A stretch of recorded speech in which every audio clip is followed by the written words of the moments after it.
देशातील आणि राज्यातील सरकारच्या चुकीच्या धोरणामुळे सध्या सर्वत्र गॅसचा मोठा तुटवडा निर्माण झाला आहे। यामुळे सामान्य नागरिकांना गॅस मिळवण्यासाठी तासनतास रांगेत उभे राहावे लागत असून या धावपळीत जनसामान्याचे प्राण जात आहेत। सरकारच्या या ढिसाळ नियोजनाचा पहिला बळी अकोला जिल्ह्यातील अन्वी मिर्झापूर येथील शंकरराव शिरसाट यांचा गेला आहे। या दुर्दैवी घटनेनंतर अमरावती लोकसभेचे खासदार बळवंत वानखडे यांनी शिरसाट यांच्या निवासस्थानी भेट देऊन कुटुंबियाचे सांत्वन केले आणि सरकारचा तीव्र शब्दात निषेध नोंदविला।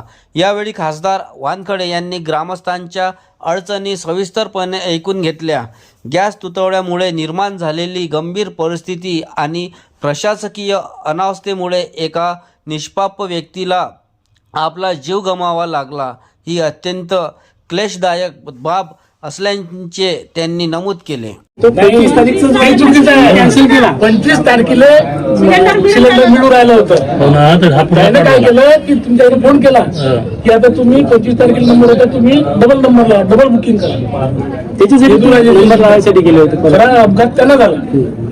त्यानं पहिले जर बुक केलं त्याच्यावर जर सिलेंडर दिलं असतं तर अपघात झाला नसता।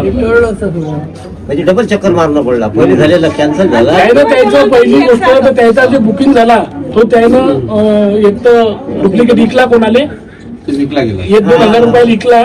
आणि त्याच्यानंतर मग त्यानंच फोन केला की तुम्ही बुकिंग करायसाठी या, पहिलं तुमचं कॅन्सल झालं। याच्यावर आलाच ना ओटीपी वगैरे आलं। 3 तारखेचं बुकिंग आहे आधीचं। 3 तारखेच्या याच्यावर त्यांनी 25 ला द्यायचं कबूल केलं होतं। 28 नाही, 25 ला देतो म्हणा, 25 ला दिला नाही त्यांनी। तर त्यांनी परत लाईनीत उभं राहायला सांगितलं की तुम्ही परत नंबर लावा। सिलेंडर भेटू पहिलं भेटताना ते कॅन्सल केलं त्यानं, तारीख चेंज केली आणि दुसऱ्यासाठी बोलावलं त्यांनी। मोबाईल मध्ये ओटीपी आहे आणि मोबाईल बरोबर ठेवून जातो, साधा मोबाईल हो ते लय महत्वाचं आहे। हो ना, ते आहे ना त्याच्यात। त्यानं बुकिंग केलं होतं 3 तारखेला, 25 ला देणार होते, 25 ला दिला नाही। तर त्याच्या अगेन्स्ट मध्ये त्यांनी डबल बोलवलं की तुम्ही दुसरा नंबर लावा। त्याच्याकरता ते गेले होते लाईनीत उभं राहायला आणि ते फोन करून